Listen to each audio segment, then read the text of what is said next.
할렐루야. 꿀송이 보약 큐티를 함께 하시는 온 세계에 흩어져 있는 우리 한국말을 가지고 유튜브로 성경 공부를 하시는 믿음의 순례자 여러분 안녕하십니까? 저는 여전히 한국의 안식년을 맞이해서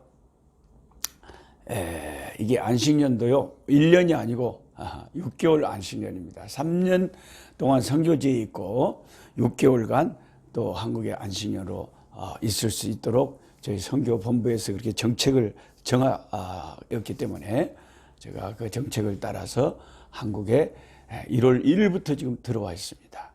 그래서 진주에서 진주 제3일교회 우리 김동훈 목사님께서 섬기시는 교회에 와서 새 1월 1일, 2일, 3일 이렇게 하나님 말씀을 기도와 말씀으로 새해를 은혜롭게 성령 안에서 힘차게 시작을 했습니다. 오늘은 4일째가 되는 날이네요. 4일째 2020년 1월 4일 토요일 하나님의 말씀 창세기 10장에서 12장 말씀 공부하도록 하겠습니다. 어떤 분들은 이 성경 공부, 이 말씀, 이 유튜브를 틀어놓고 설거지를 할 수도 있어요. 커피 한 잔을 마실 수도 있어요. 운전을 할 수도 있어요. 다양하게 하나님 말씀을 들으면서 이렇게 할 수도 있고 또 성경책을 펼쳐놓고 말씀에 또 몰두해서 노트와 펜을 가지고 기록할 것은 기록해 가면서 말씀 연구를 할 수도 있습니다. 다양하게 활용할 수가 있어요. 창세기 10장 말씀을 펼쳐보시기 바랍니다. 여기에는 이제 10장 전체가 노아의 세 아들 셈과 함과 야벳, 셈과 함과 야벳의 그 후손들의 어떻게 그 후손들이 계보를 이어가는지 그 족보가 창세기 10장에 기록이 되어 있어요. 그런데 둘째 아들 함부터, 첫째 아들 셈부터 시작하는 것이 아니라 함부터 먼저 그 족보를 이야기를 하고 있어요. 6절에 함 이야기하죠. 그 다음에 2절부터는 먼저 야벳부터 이야기하네요.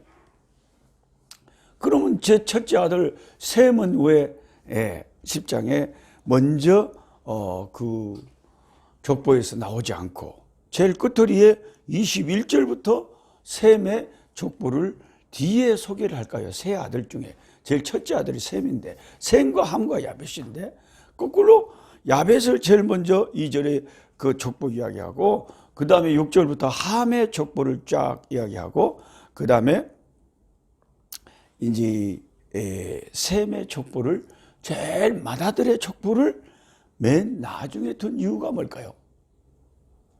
근데 이거 가만히 제가 생각을 해보니까 이게 이제 그 다음 장 11장에 세 아들의 족보를 10장에서 이야기를 했는데 11장에 유일하게 세 아들 중에서 한 번도 족보를 이야기하고 언급하는 그 아들이 셈과 함과 야벳 중에 첫째 아들 셈의 족보입니다. 그래서 창세기 11장 10절부터 보면 셈의 족보가 이러하니라 하고 다시 한번 11장에 또 셈의 족보는 따로 언급을 하고 있어요. 아주 복된 족보입니다. 셈의 족보가. 왜냐하면 그 셈의 후손 중에서 아브라함의 아버지 데라가 나왔고 그리고 데라의 후손 중에서 데라가 70세에 세 아들을 낳았어요. 아브라함과 나홀과 하란을 낳았거든요. 노아가 셈과 함과 야벳을 낳은 것처럼 데라라고 하는 이 셈의 후손 가운데 70살에 아브라함과 나홀과 하란, 아브라함과 나홀과 하란 이 세 사람을 아들을 낳았어요. 거기서 이제 그 아브라함 이야기를 창세기 12장부터 이제 쫙 하면서 사실 성경에는 아브라함과 다윗의 자손 예수 그리스도의 스토리가 성경 전체 스토리라고 할 수 있기 때문에 이게 아브라함이라고 하는 이 하나님의 사람이 어느 계통에서 나왔는지를 다시 밝혀주고 있습니다. 그래서 10장에 셈의 족보를 제일 장자인데도 불구하고 마지막에 둔 이유는 11장에 다시 한번 이렇게 언급하는데 관계가 있지 않을까. 또다시 중요한 이 족보기 때문에 다시 언급을 합니다. 근데 이 함의 후손 가운데요, 참 안타깝죠. 함의 후손 가운데 최초의 용감한 사냥꾼인 이 용사, 최초의 용사가 나옵니다. 함의 그 아버지의 축복을 못 받고 저주를 받았던 함의 후손 가운데 최초의 용사가 나와요. 8절에 구스가 또 니므롯을 낳았으니 그는 세상의 첫 용사라. 구스 땅이면 지금의 에티오피아 같은 아프리카의 땅입니다. 그러니까 그 셈과 함과 야벳 똑같이 아버지 어머니 밑에서 나온 노아의 후손들이면 그 가운데 이제 백인종이 나오고 황인종이 나오고 흑인종이 나오고 이렇게 희한하게 이게 유전자적으로 뭐 하나님께서 어떻게 그렇게 갈려지게 해가지고 이제 색깔이 검은 흑인 구스도 함의 후손 가운데 나옵니다. 그래서 어떤 분들은 신학적으로 아예 성경적으로 아예 아프리카의 흑인들은 저주받은 종족이다. 그러니까 그들이 그렇게 노예 생활하고 그게 못 살고 가난하고 찌질이 같고 막 그런 것이 당연한 거다. 그리고 그 검으니까 얼마나 이상하게 보이냐고, 뭐 사람이 검해 보니까. 근데 그것은 여러분 구약적인 사고 방식에 예수 믿는 우리가 사로잡혀 있으면 안 됩니다. 그래서 이제 저랑 늘 성경 공부하시는 여러분들은 늘 듣겠지만 항상 구약을 읽을 때는 신약의 빛을 비춰서 읽어야 된다. 모든 성경에는 예수 그리스도의 피가 흐르고 있고 예수 그리스도의 이름을 증거하는 책이 구약이나 신약이나 다 예수 그리스도를 말하는 책이다 이거죠. 그래서 구약을 읽으면서도 예수님의 십자가, 예수님의 보혈, 예수님의 구원, 예수의 이름을 우리가 늘 생각하려고 애를 써야 되고요. 구약을 읽으면서도 우리는 신약을 알고 있기 때문에 신약의 빛 가운데서 신약의 그 십자가의 보혈 아래서 구약을 해석을 해 들어가야 됩니다. 그래서 이 저주받은 함의 후손 가운데 구스가 나오고 흑인이 나왔다. 그래서 흑인들은 저주받은 종족이다. 이런 식으로 신학을 만들어버리면, 그래서 남아공에 제가 선교하고 있는 남부아프리카의 주된 선교지인 남아공에 한때 이 백인들이 그런 신학을 가졌다는 거죠. 종들은 다 순종하라고 했고 노예들은 노예대로 그대로 순종해라고 했고 그리고 다 이게 구약에서 보니까 이 흑인들은 아프리카 사람들은 저주받은 종족이다. 이런 것을 성경적인 근거로 말을 하는 것은 참으로 어리석은 겁니다. 왜냐? 신약을 우리가 읽다 보면 신약의 예수의 이름의 가장 큰 메시지는 우리에게 자유를 주는 거예요.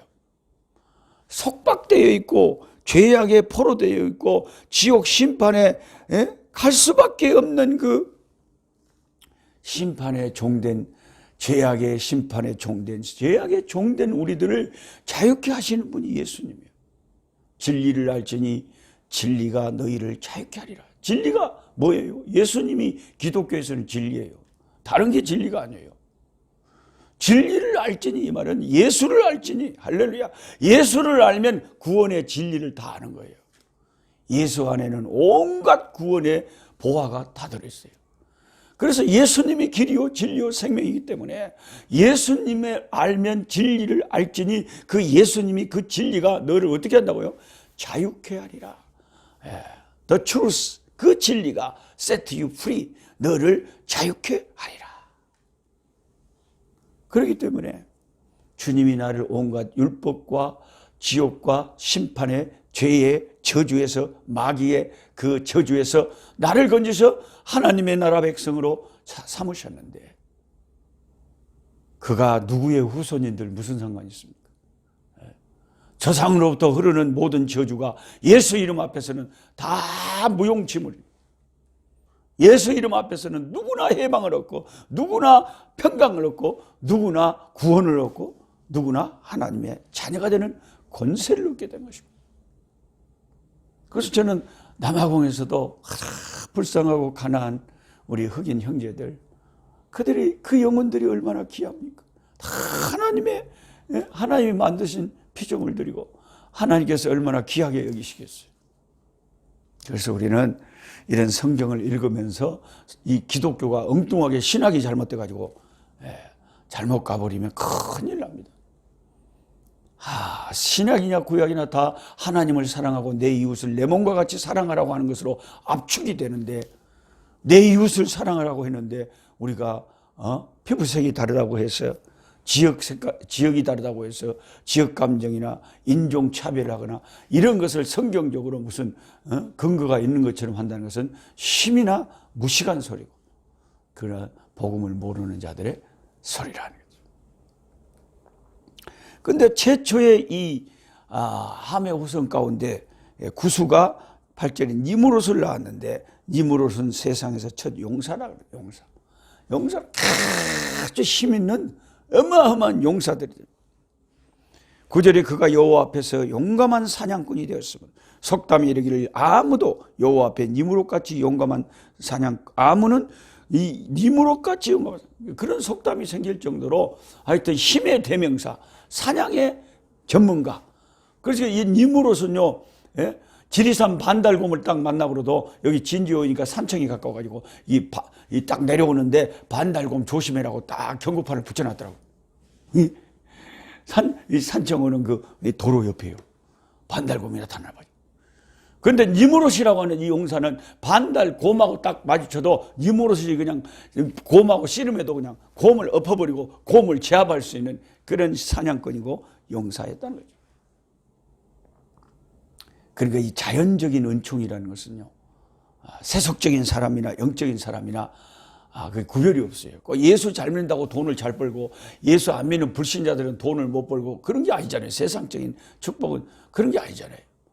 그러니까 그 함의 후손 가운데도 큰 용사가 나오고 세상적으로 축복받은 것 같은 사람이 나오는데, 이게 영적이지 못한 아버지의 축복을 받지 못한 하나님의 은혜가 역사하지 못하는 그 가문은 어떤 문제가 있느냐, 그 세상적으로 받은 축복이 오히려 큰 문제를 일으키는 거예요.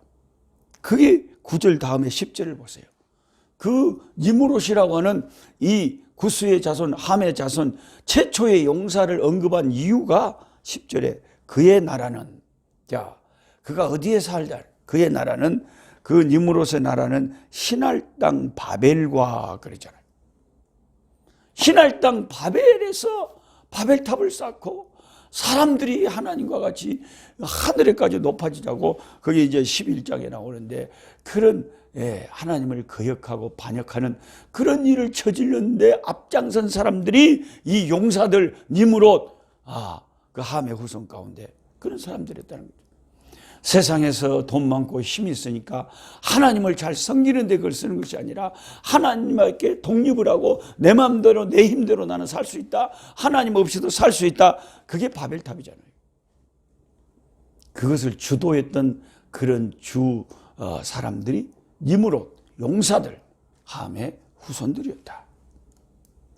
그러니까 저와 여러분이 지금 이 성경 공부를 유튜브를 하고 있는 여러분요, 저와 여러분이 하나님 앞에 생과 야베처럼 아버지의 축복을 받고 하나님의 은혜의 이 계통의 은혜 생활, 신앙 생활, 하나님 경외하는 생활을 잘하는 사람들은 세상에서 어려움도 당하고 이게 고통도 있지만은 결국에는 하나님께서 그 가운데 하나님을 기쁘시게 하는 귀한 후손들이 많이 나와요. 그런데 함처럼 아버지의 축복을 받지 못하고 하나님의 은혜에 떨어져 있는 사람들은요, 그 후손 가운데 아주 세계적인 사람이 나온다 할지라도 결국 영적으로 보면은 하나님을 대적하는데 세상에 있는 힘과 축복을 써버리니까 영적으로는 얼마나 손해를 보는 사람들이 나타나냐. 그들의 후손 가운데는, 내가 영적이지 못하면 내 후손 가운데는 더 엉망진창인 믿음 없는 사람들이 많이 일어난다는 거예요. 그래서 내 한 사람, 여러분 한 사람의 이 영적인 상태, 하나님이 얼마나 사랑을 받고 하나님과 얼마나 가까이 지내는가, 이런 것들이 내 혼자로 끝나는 것이 아니라 반드시 후손 가운데 이게 영향을 미쳐서 나타난다는 거예요. 이번에 잠시 아프리카를 방문했던 그 엄마랑 우리 딸이랑 우리 손자 엘리미가, 4살 된 엘리미가, 엘리미를 안고 엘리마, 하나님의 아들이 누군지 알아? 그걸 물어봤어요.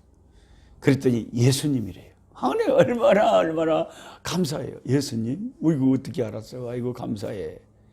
그런데 예수님이 어디서 죽었을까? 그랬더니 십자가에서 죽었대요. 어마, 잘하네. 아이, 그러면 예수님이 왜 십자가에서 죽으셨대야? 그러니까 우리 4살 먹은 손 엘리미가 뭐라고 하는지 아세요? 나의 죄를 위해서요. 우리의 죄를 위해서요. 어머, 이쁜 거. 우리의 죄를 위해서.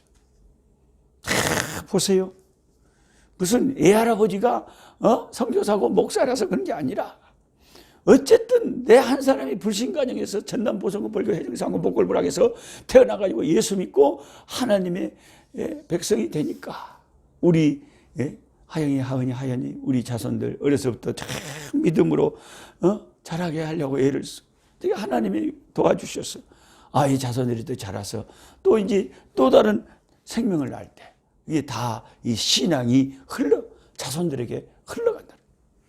자, 이제 창세기 11장에 이 바벨탑 사건, The Tower of Babel, 이 바벨탑 사건이 창세기 11장에 쫙 나온대요.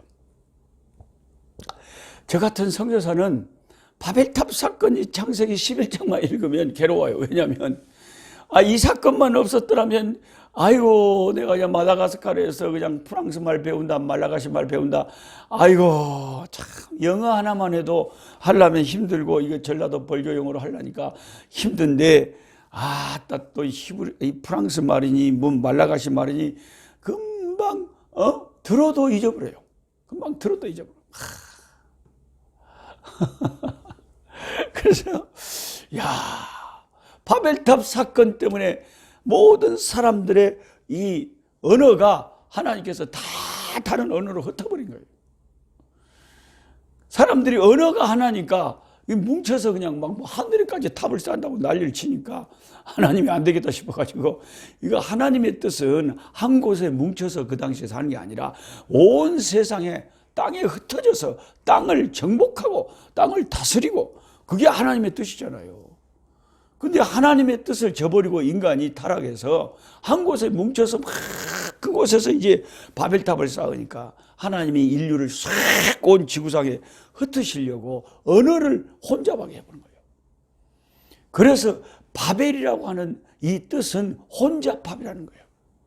내가 하늘에까지 올라가서 하늘을 닿게 해서 우리가 온 땅에 흩어짐을 면하자. 자기 바벨탑을 중심으로 우리 흩어지지 말고 여기 살자. 이렇게 하나님의 뜻하고 정반대되는 일을 인간이 꾸밀 때에 하나님께서 그들의 언어를 혼잡하게, 언어가 혼잡하게 되니까 서로 말이 안 통하니까 말이 통하는 사람끼리 점점 모여서 흩어질 수밖에 없었다는 겁니다. 여러분, 내가 내 힘으로 하나님의 뜻에 반대되는 삶을 살면 내 인생에 어떤 일이 벌어져요? 내 인생에 혼란이 와요. 내 인생에 혼란이 와요. 내 마음에, 내 인생에 공허가 오고 파괴가 오고 실패가 오고 눈물이 오고 슬픔이 옵니다. 아픔을 당합니다. 큰 고통을 당합니다. 혼잡함이 오는 거예요. 바벨이 오는 거예요. 하나님의 뜻에 반대되게 사니까 그렇지, 달리 그래서 그런 게 아니에요. 여러분, 어느 동에 살다 보면 딱 그냥 한숨이 나오고 세상 살기가 싫고 기분이 찌뿌둥하고 너무 우울하고 그냥 죽고 싶고 세상에 의미가 없고 밥맛이 없고 아무 세상에 좋은 것이 없고 이런 내 마음에 혼돈이 공허가 올 때가 있어요. 이럴 때는요, 내가 하나님의 뜻을 추구하지 않고 인간적인 생각, 이것 때문에 스트레스 받고 내 뜻대로 안 되고 내 목표대로 안 되고 인간의 생각이 좌절되고 실패하니까 그런 실패감, 그런 좌절감, 그런 우울감이 오는 거예요. 그때는 다시 하나님 앞에 돌이키고 마음을, 전부 여지없어서 손 들고 옵니다. 주 나를 박대하시면 나 어디 가리까. 내 죄를 씻기 원하여 피 흘려 주시니 고되게 하는 마음으로 주 앞에 옵니다. 하나님 앞에 손들고 회개하고, 인애하신 구세주여, 내가 비오니 죄인오라 하실 때에 날 부르소서.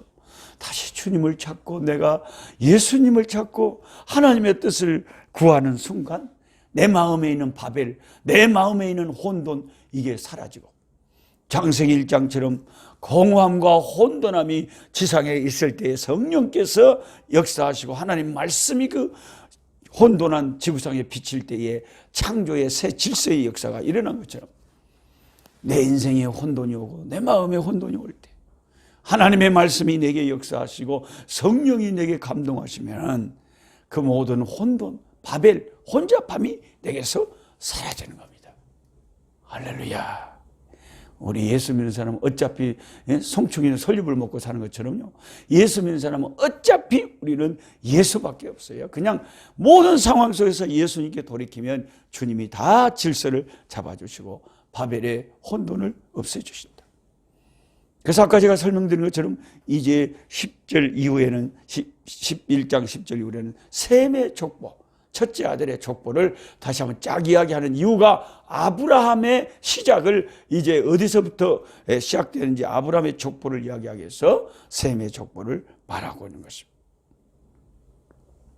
그런데 이게 참 의미심장한 사건 하나는 27절부터 데라가 이제 아브라함과 나홀과 하란을 낳아서 아브라함과 나홀이 장가들고 이제 31절에 데라가 그 아들 아브라함과 하란의 아들인 그의 손자 롯과 그의 며느리 아브라함의 아내 사레를 데리고 갈대아인의 우르를 떠나 가나안 땅으로 가고자.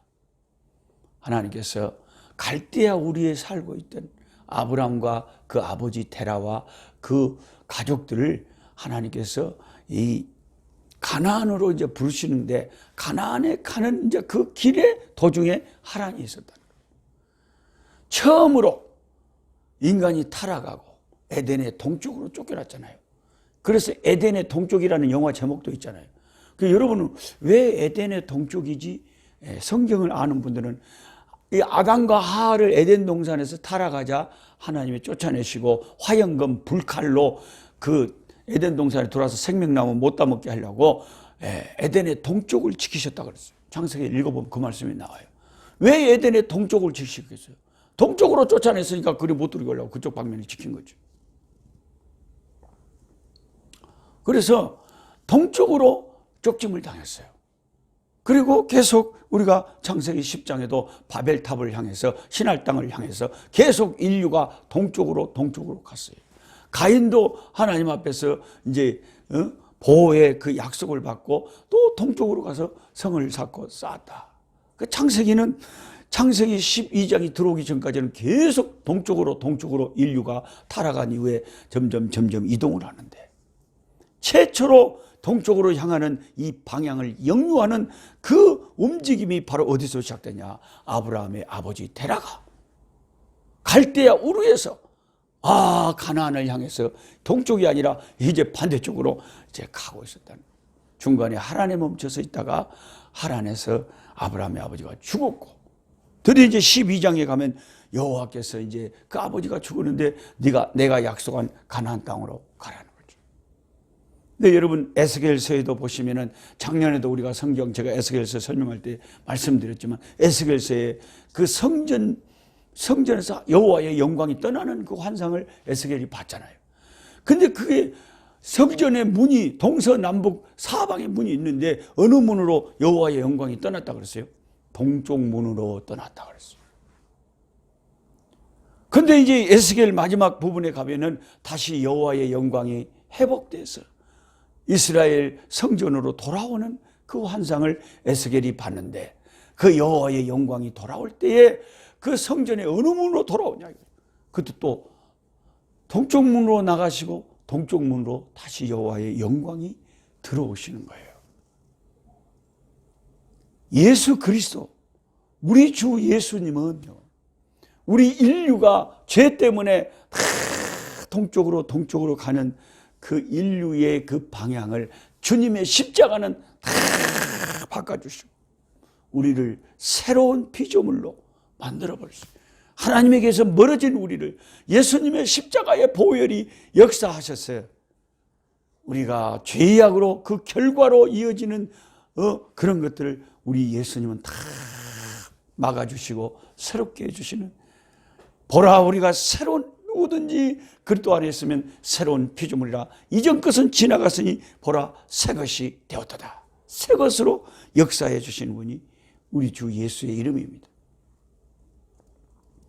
그래서 이제 12장에 여러분 가시면 드디어 아브라함이 이제 하나님께서 이 아브라함의 후손을 통해서 본격적으로 한 나라를, 이스라엘을, 하나님의 나라를 세우실 것을 마음에 두고 계시고, 저와 여러분은, 예수 믿는 사람은 이스라엘 사람인데 영적인 이스라엘, 영적인 아브라함의 후손이 저와 여러분 예수 이름을 부르는 자가 되는 거예요. 12장 1절에 여호와께서 아브라함에게 이르시되 너는 너의 고향과 친척과 아버지의 집을 떠나 내가 네게 보여줄 땅으로 가라.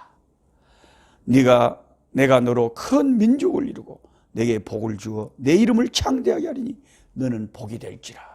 할렐루야. 우리 이 성경 공부 저하고 같이 하시는 분, 여러분의 처소에서 한번 소리내서 따라해 보세요. 너는 복이 될지라. 너는 복이 될지라. You will be a blessing. You will be a blessing. 너는 복이 될 것이다. 하나님의 약속은요, 거짓이 없어요. 아브라함은 지금 사실 자식이 아무도 없어요. 그 당시까지. 75세 때까지 자기와 아내 사례 사이에 아무런 자식이 없어요. 그런데 하나님께서 딱 나타나서 약속하시기를 내가 지시하는 가나안 땅으로 가라. 그러면 네가 앞으로 큰 민족을 이루고 네 후손들이 한 나라를 만들어 버릴 거다. 그리고 너는 복이 될 것이다. 이런 놀라운 약속을 하나님이 아브라함에게 하십니다. 그러면서 3절에 너를 축복하는 자에게는 내가 복을 내릴 것이다. 너를 저주하는 자에게는 내가 저주할 것이다. 땅의 모든 세상, 이 세상에 사는 지구상의 인간들이 너 때문에 너로 말미암아 복을 얻을 것이니라. 하나님의 이 놀라운 말씀은 예수님이 오심으로 완전히 성취됐죠. 우리가 신약 성경 첫 번째 1장 1절, 마태복음 1장 1절 딱 하면 누구 이름이 제일 먼저 나와요? 아브라함의 이름이 제일 먼저. 아브라함과 다윗의 자손 예수 그리스도의 세계라. 아브라함이 이삭을 낳고 이삭이 야곱을 낳고. 아브라함부터 이게 예수님이 오시는, 그래서 예수님 때문에 온 세상이 다 구원의 길이 열렸잖아요. 그러니까 이 말씀이 맞죠. 너로 말미암아 복을 얻을 것이다. 하나님 말씀은 정말 무섭습니다. 그래서 저와 여러분이 매일 성경을 최소한 3장 이상씩은 하나님의 말씀을 가까이 하고 연구하고 마음에 기억하고 암송하고 그 말씀을 붙잡고 나아가는 이유가 뭐냐? 이 하나님의 말씀 속에 큰 축복의 원리들이, 그 복이 되는 역사들이 말씀 속에 다 보물 상자처럼 숨겨져 있기 때문에 이 하나님의 말씀을 우리는 가까이 하면서 어떻게 해야 복을 받는 인생이 될 것인가, 이게 말씀 안에 다 나온다는 거죠. 여러분, 아브라함 같은 복을 받으려면요, 그 원리가, 복의 원리가, 첫째는 1절 말씀처럼 하나님의 말씀을 우리가 순종하는 삶을 살 때 그게 복된 인생이 되는 거예요. 그렇잖아요. 1절에 여호와께서 아브라함에게 이르시되 너는 너의 고향과 친척과 아버지의 집을 떠나 내가 네게 보여줄 땅으로 가라. 내가 너를 복으로 만들겠다. 이 복된 하나님이 저와 여러분을 복의 채널로, 복의 통로로 삼으실 것을 원하시는데 어떻게 해야 됩니까? 하나님 말씀에 순종하여 따라야 된다. 하나님의 말씀에, 내 생각이 어떻든지 내 환경이 어떻든지 하나님의 말씀에 따라 살려고 매일매일 힘쓸 때 거기에 하나님의 복이 되는 역사를 반드시 허락하십니다.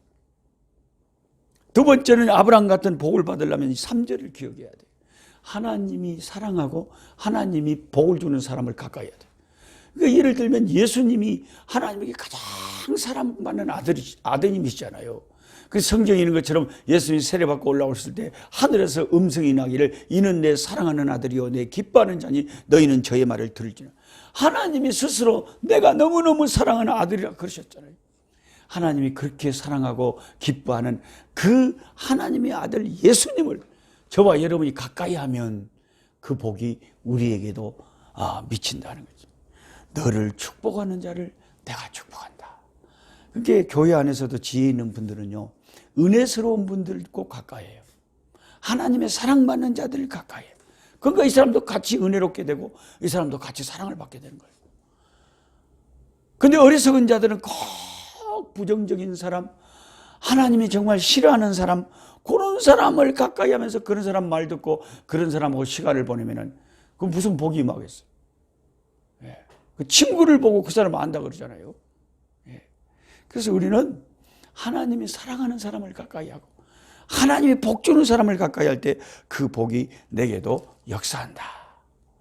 그리고 이제 아브라함이 드디어 순종해서 가나안 땅에 갔는데 그곳에 기근이 있으니까 10절부터 이제 어떻게 했느냐. 처음에는 이제 아브라함이 처음부터 그렇게 믿음이 강건했기 때문에 그때는 믿음이 약했기 때문에 아직 하나님의 훈련 기간이라 믿음이 약하니까 그때는 아이고 거기서 하나님 뜻도 아닌데 애굽으로 무담시 내려가 보라고 애굽에서 이제 기근을 피해 보려고 하나님이 약속하신 땅에도 기근이란 게 있으니까 그걸 인간적으로 피해 보려고 애굽으로 내려갔다가 더 어려운 인생의 기근을 만났는데 그게 뭐냐 자기 마누라를 바로 왕한테 뺏겨버렸다. 근데 하나님이 개입하셔서 자기 백성을 지켜주지 않았더라면 아브라함이 한 대로 행했더라면 큰일 날 뻔했죠. 아브라함과 사라 사이에 한 이스라엘을 이루실 한 나라와 민족을 이루실 아버지의 뜻이 계셨는데 그 마누라 사라를 갖다가 바로 이게 뺏겨버렸으면 어떻게 될 뻔했어요. 하나님이 아브라함을 그 연약함과 실수와 거짓말과 하나님이 약속한 땅을 벗어나는 것과 인간적인 생각과 거짓말과 모든 부족함에도 불구하고 하나님이 택하신 그 백성을 불쌍히 여기셔서 자비를 베푸셔서 아브라함의 부인을 건드린 사람을 하나님 가만 안 놔둡니다. 하나님이 사랑하는 사람은요 건들면 안 돼요. 너를 저주하는 자는 내가 저주한다 그랬잖아요. 그래서 하나님이 보호해 주셔가지고 아브라함이 다시 가나안으로 돌아오게 되는 것입니다. 이것은 우리가 뭐 거짓말을 해도 된다, 하나님의 약속을 어겨도 된다 이런 걸 가르치는 것이 아니라 하나님이 나의 실수와 부족함에도 불구하고 여기까지 우리 하나님이 나를 인도하여 온 것은 내가 생활을 잘해서가 아니라 우리 하나님의 전적인 은혜였다는 것을 이 아브라함의 기사를 통해서 우리에게 보여줍니다. 오늘 2020년 1월 4일 넷째 날 여기까지 말씀 공부를 하고요. 더 많이 하고 싶지만 또 우리가 시간에 제약해서 여기까지 하고 내일 또 다음 말씀을 가지고 함께 말씀 꿀송이 보약 큐티 함께 공부하도록 하겠습니다. 약한 자 힘주시고 강한 자 바르게 주한 자 정태 함이 주님의 뜻이라 해 아래 압박 있는 곳 주 거기 계셔서 그 팔로 막아 주시어 종이가